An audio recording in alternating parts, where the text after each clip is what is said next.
معزز حاضرین، آپ حضرات کے سامنے قرآن مجید فرقان حمید کلام الہی میں سے ایک آیت کریمہ تلاوت کی ہے۔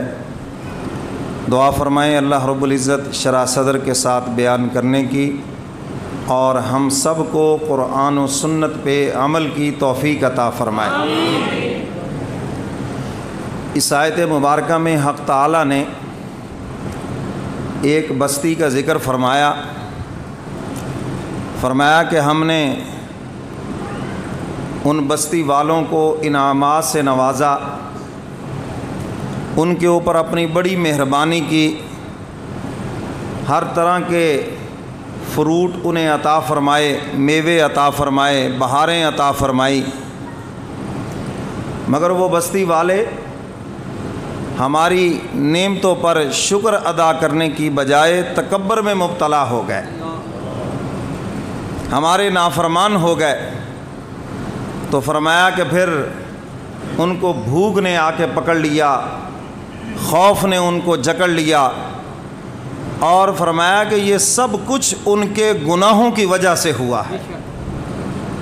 اور یہ قرآن کریم اللہ کے قانون کی کتاب ہے اور اس کے قوانین قیامت تک کے لیے ہیں۔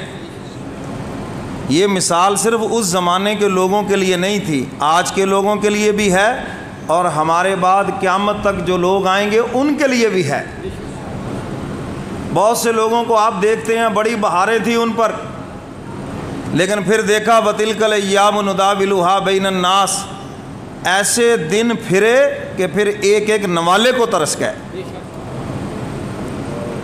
حق تعالیٰ جیسے نعمتیں عطا کرنا جانتے ہیں، نعمتیں واپس لینا بھی جانتے ہیں، اس لیے اس کی بے نیازی سے ڈرا کرو۔ اور لکھا ہے کہ جب انسان نافرمان ہوتا ہے اور اللہ کی بغاوت پہ اترتا ہے تو حق تعالیٰ جب رزق چھینتے ہیں تو 7 پشتوں تک پھر فقر و فاقہ آتا ہے، ڈھیل بڑی دیتے ہیں بندے کو، لیکن جب پکڑتے ہیں ان بطش ربک لشدید، پھر تیرے رب کی پکڑ بڑی سخت ہے۔ حق تعالیٰ پھر انہیں پکڑ کر آنے والوں کے لیے نشان عبرت بنا کے چھوڑتے ہیں۔ فرعون کو بڑی ڈھیل دی، بڑا اس نے ظلم کیا، لیکن جب پکڑا وہ کہتا تھا لیس لی ملک مصر وہذہ الانہار، کیا یہ شہر میرے نہیں، کیا یہ دریا میرے نہیں؟ اللہ فرماتے میں بتاتا ہوں تیرے ہیں یا میرے ہیں، انہی دریاؤں میں ڈبو کر بتا دیا یہ تیرے نہیں بلکہ پروردگار کے ہیں۔ اور پھر ایسا نشان عبرت بنایا، آج تک اس کی لاش مصر کے عجائب گھر کے اندر پڑی ہے، اور دنیا کے فرعونوں کے لیے یہ پیغام ہے، جس طرح یہ فرعون آج ذلت امیز منظر اس کی لاش پیش کر رہی ہے، اگر تم بھی فرعونیت سے باز نہ آئے اللہ کا قانون تمہارے لیے بھی یہ ہے، ان بطش ربک لشدید، اس کی پکڑ بڑی سخت ہے۔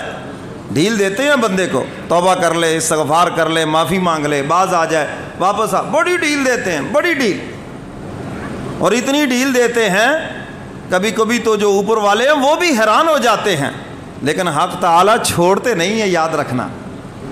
میں نے جمعہ کی نشست میں ایک حدیث سنائی تھی، فرمایا قیامت کے دن اللہ کچھ گناہ گاروں کو بلائیں گے اور ان پہ رحمت کی چادر دے کے پوچھیں گے یہ گناہ کیا، یہ گناہ کیا، یہ وہ سب اقرار کریں گے۔ اقرار کرنے کے بعد حق تعالیٰ فرمائیں گے جاؤ میں نے تمہاری بخشش کر دی ہے، کہہ دو سبحان اللہ۔ میرے صرف 15 منٹ ہے، زیادہ لمبا چوڑا ٹائم نہیں، میں نے اس میں بات کو سمیٹنا ہے انشاءاللہ۔ آپ پوری توجہ کریں گے تو شاید مسئلہ پہلے سمجھ آ جائے تو پہلے ہی دعا ہو جائے۔ تو حق تعالیٰ فرمائیں گے میرے بندے تو نے یہ گناہ کی ہے، وہ اقرار کرے گا۔ حق تعالیٰ اقرار کروانے کے بعد فرمائیں گے جاؤ ہم نے تمہاری بخشش کر دی ہے۔ فرمایا اقرار اس لیے کروایا تاکہ تو یہ نہ سمجھے کہ اللہ کو پتہ ہی نہیں ہے۔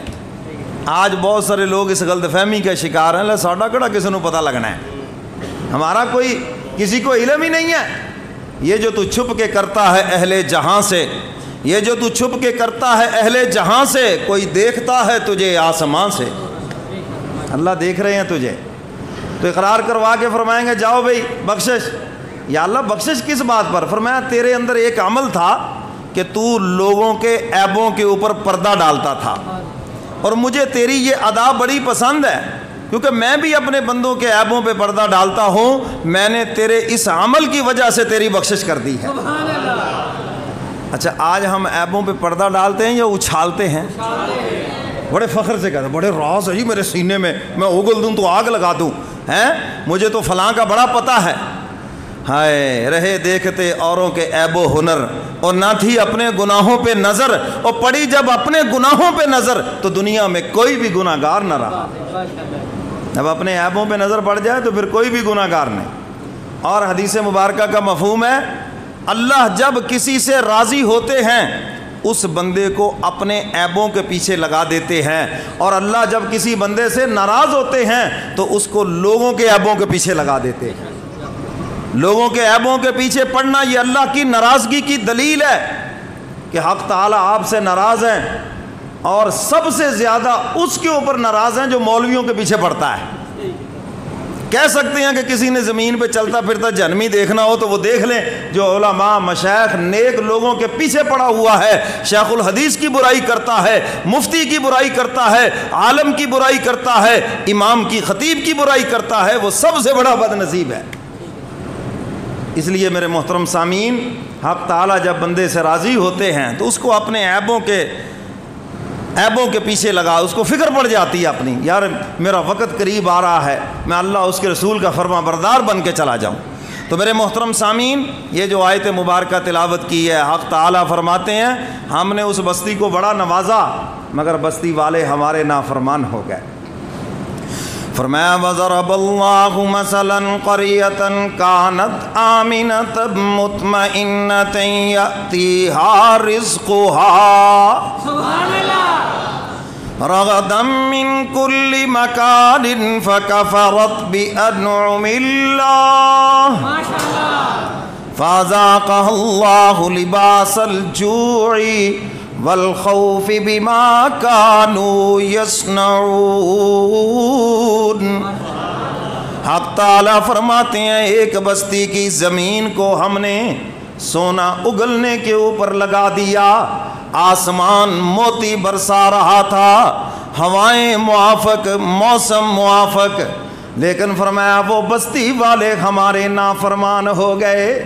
انہیں چاہیے تھا کہ ہماری نعمتیں کھا کر ہمارے شکر گزار بندے بنتے، ہماری فرما برداری کرتے، ہماری اطاعت کرتے، مگر انہوں نے کیا کیا؟ فرمایا فَكَفَرَتْ بِأَنْعُمِ اللَّهِ، اللہ کی نعمتوں کی ناشکری کر دی۔ فَأَذَاقَهَا اللَّهُ لِبَاسَ الْجُوعِ وَالْخَوْفِ بِمَا كَانُوا يَصْنَعُونَ۔ حق تعالیٰ فرماتے ہیں کہ پھر بھوک اور خوف نے آ کر انہیں جکڑ لیا، اور یہ سب کچھ کس لیے تھا؟ یہ ان کے گناہوں کی وجہ سے تھا۔ میرے محترم سامعین،